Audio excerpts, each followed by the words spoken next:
Morning everyone, and welcome back to the Runpreneur vlog, where we discuss all things entrepreneurship and running. It is a beautiful morning today. The sun's out, it's about 6 degrees, so not too cold, so it's really good running conditions this morning, not too much breeze either. And today's topic is, it is Tuesday Tactics today, where we talk about business processes and systems. And today's topic is from one of the Runpreneur community group members who has asked how we use technology to implement systems in your business. So it's a really interesting topic today, and one I'm super excited to talk about. So without further ado, let's get started.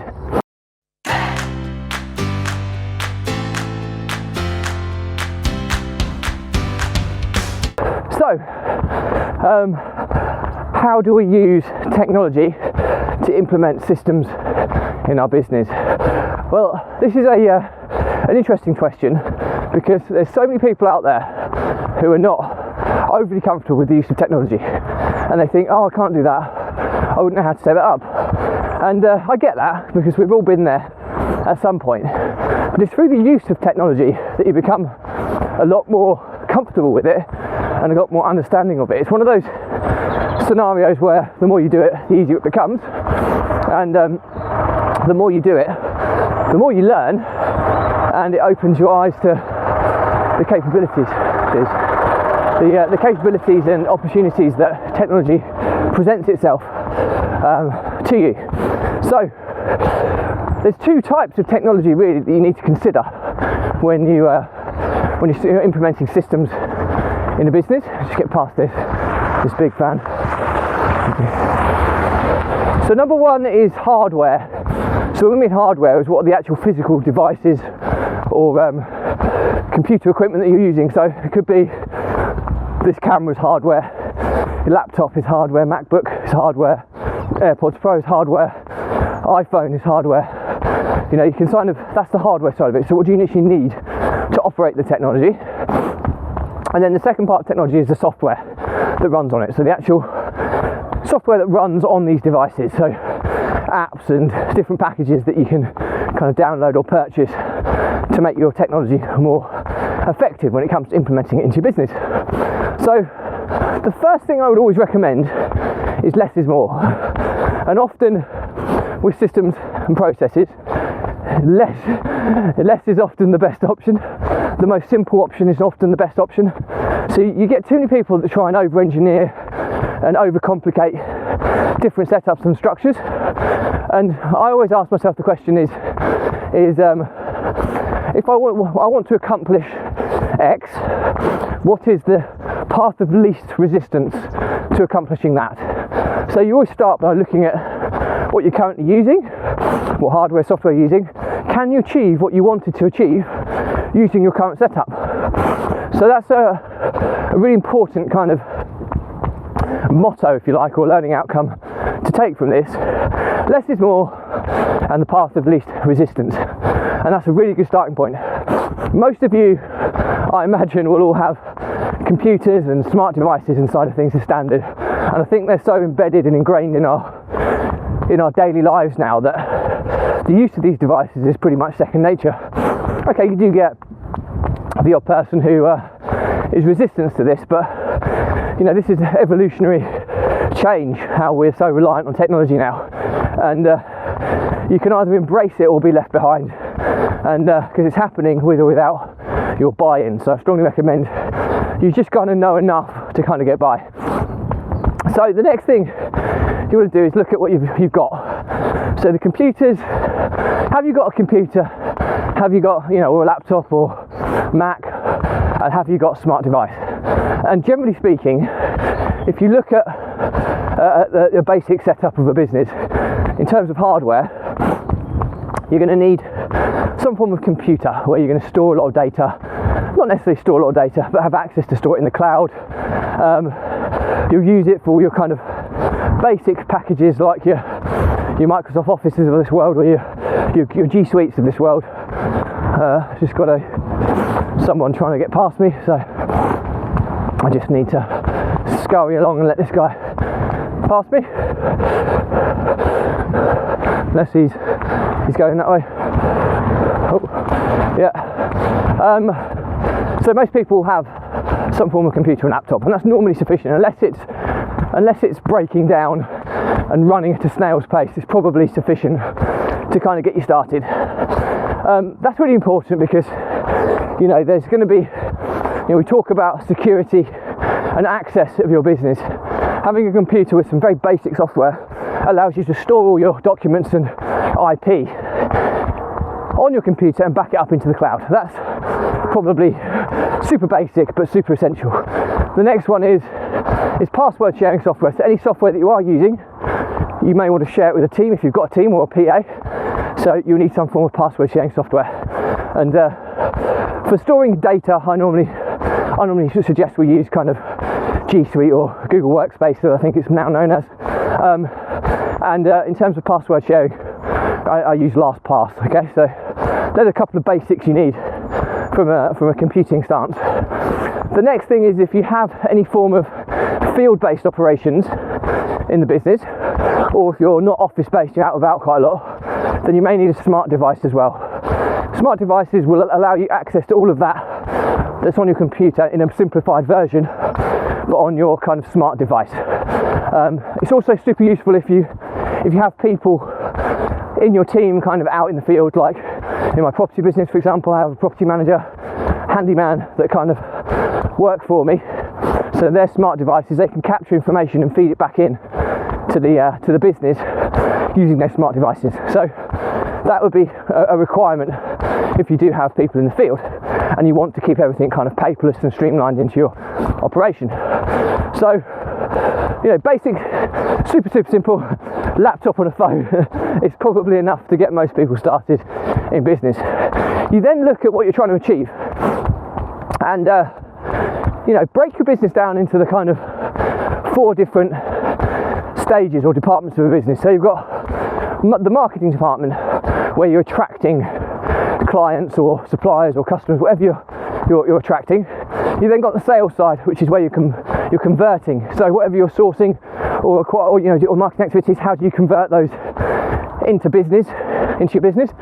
And you've then got the operations or the delivering stage, which is where you deliver your project or your product or service. And then you've got the finance and admin, which is the collecting. So how do you make sure you get paid and pay your suppliers to operate effectively? So it's pretty easy when you look at those 4 areas.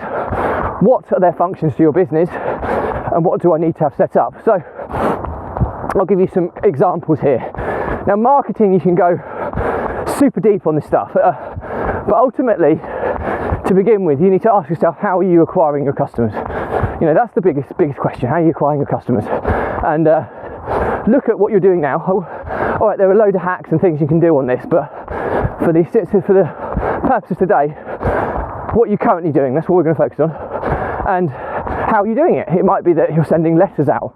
Well, can you send emails instead? Are you, doing lots of social media content?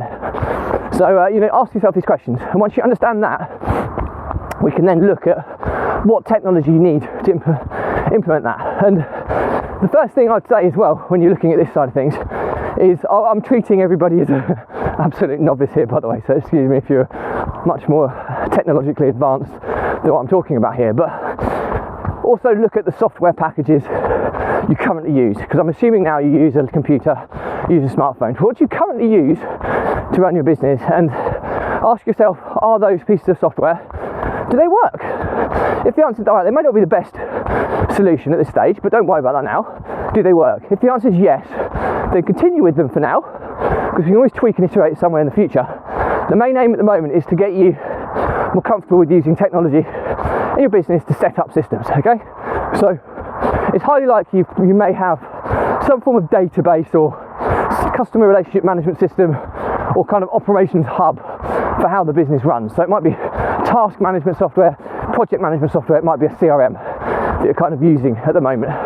If you're not, then it might be that you're just using spreadsheets or some kind, but however you slice and dice it, you need to be able to kind of manage the pipeline of your business. So you need some ability to do that. It might even be paper-based at this stage. If it's paper-based, then I strongly recommend you bring that into kind of the e-world. Otherwise you run the risk of something kind of, you're losing your notes or your papers, and that's your information lost forever. If you do really want to stick paper-based, then please make sure you scan all your paperwork into your cloud storage so it's all backed up. So if you lose your paperwork, you can find copies of it online. So that would be my advice. But what do you currently use? So once you've kind of understood that, if it works, great. Okay, what you're trying to do now, again, following the less is more process, is you're trying to work out how these different software packages can link together and talk to one another to deliver in each of the 4 stages of your business. So marketing, you might have one marketing strategy. It might be, you know what, I want to build an email list and send an email out once a month. Could be something as simple as that. So do you have any email, autoresponder software at this moment in time? You may not. If you haven't, then you need to look into that. And people think, I don't know where to start. Find some Facebook groups where there's like loads of. So if you're looking for email marketing, just type email marketing, find a Facebook group with email marketing, and write a question. I'm looking for a really simple email marketing setup. Can anyone help advise me? And you'll be amazed how much help there is available. And you'll have somebody that will give you something really simple, probably very cheap to implement, and probably simple to set up.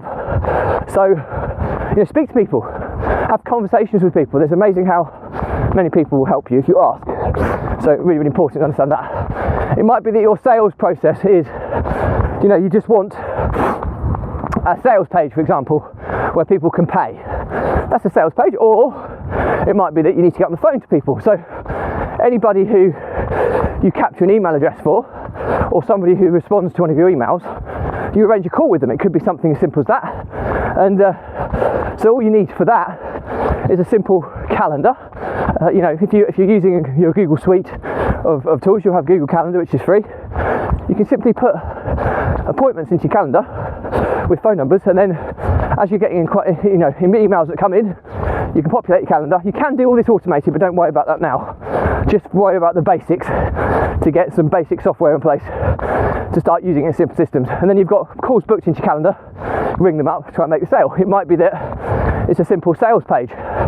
So again, if you're not familiar with this, I'll search for some Facebook groups of some kind on e-commerce or sales pages, and there'll be loads of them out there. Ask questions.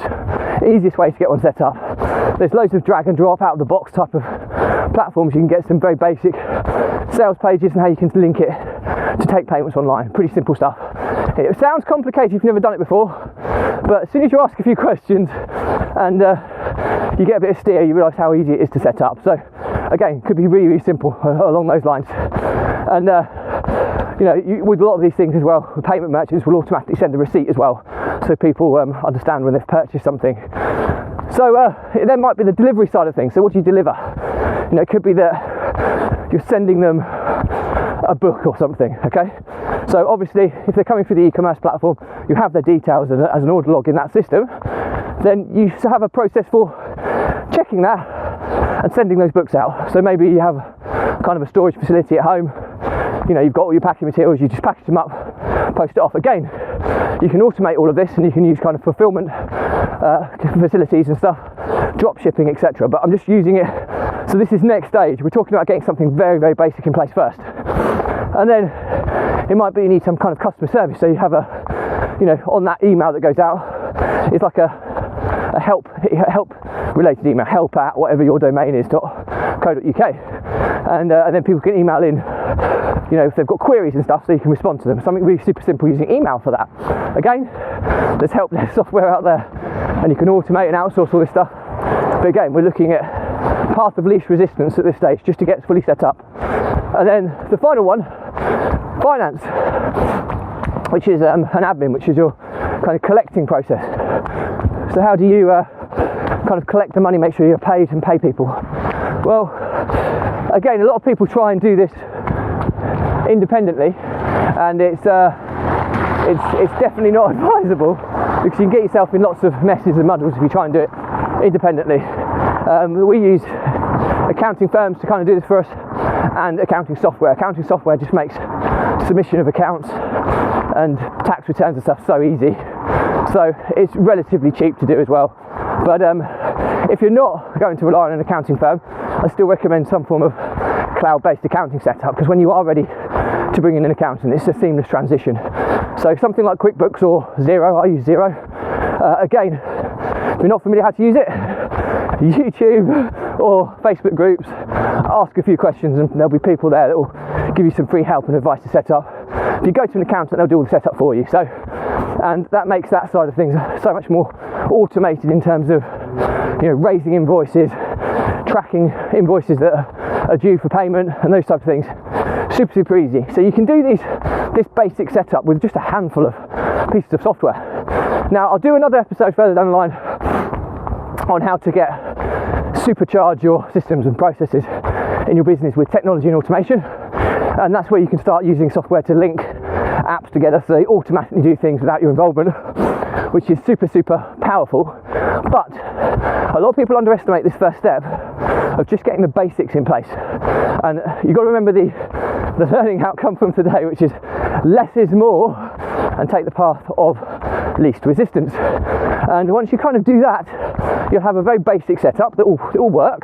It will be quite labour intensive or manual in places, but that's stage one. And then stage 2, 3, 4 and onwards, when you start optimising what you do in a more efficient way, you start using automation to kind of link pieces of software together, which takes out the human involvement, and that's where it becomes super game changing. But if you don't do this step, you can't just jump ahead unless you pay a lot of money for someone to come in and do all this stuff for you, which is not necessary at all. So I hope you found this useful. As always, any questions or comments on this stuff, just drop me a message, I'll respond to everyone. If it's a bigger topic, I'll still respond, but I'll do a separate vlog episode and tag you in.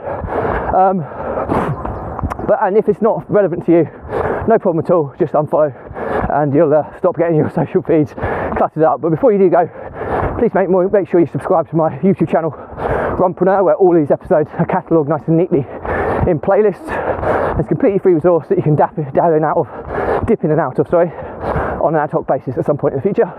And please make sure you join the Facebook Runpreneur group, whereby you can access my 70-step social media content repurposing checklist. So how I do all this social media stuff without, all I do is the video recording, everything else is done by my team, and I'll show you my steps that I go through to kind of do that. So please make sure you check that out, and also I'll host lots of other free resources in there over the coming weeks and months that will support the vlog and hopefully help you on your journey. So that's pretty much it. All that's left to say is that the Runpreneur vlog was set up to help entrepreneurs and business owners overcome stress, anxiety and overwhelm, which by using exercise, and in my case running, as a mechanism to control, manage and thrive under these emotions that every single entrepreneur and business owner experiences. It's often the difference between success and failure, how well that entrepreneur deals with these emotions. The ones that do it well have it under control, they thrive under the pressures, go on to bigger and better things. The ones that struggle, they bottle it all up, they don't release it, they don't manage it, and pressure builds. When pressure builds, it builds and builds and builds, and then something breaks. And unfortunately, it's either the entrepreneur or the business owner. And in either of these circumstances, it's normally terminal to the likelihood of your business lasting test of time. Now, I've been there. I've lost businesses because of this. I've had business partnership separations because of these emotions and not being managing them more effectively, burying my head in the sand and suffering from that dreaded entrepreneurial pride where we feel we have to deal with everything ourselves and we can't ask for help. Now, I've changed my ways significantly in the more recent years. I run every day. I have processes of how I process information, get clarity, and I de-stress myself. And it's allowed me to take on more than I've ever taken on. I'm loving what I do. I don't see this as pressure. I see it as a challenge, and I enjoy it. And my pledge to you is that if you are one of these entrepreneurs struggling with this stuff, just drop me a message. There's absolutely no catch here whatsoever. I'll jump on a very quick call with you, and I'll try and give you a few step-by-step guide to how you can kind of put things into your daily routine to help you manage these emotions more effectively and get back on the pathway to success. And I always said that if this vlog just helped just one entrepreneur or saved just one business, it's been 1,000,000% worthwhile. So don't struggle with entrepreneurial pride and reach out if you need that help. So that's it from me. As always, if you like this video, please give it a like and a subscribe. If you want to see more similar content, please check out the playlist link below. And I'll leave you with my favourite line, which is stay positive, stay happy, and I'll see you tomorrow.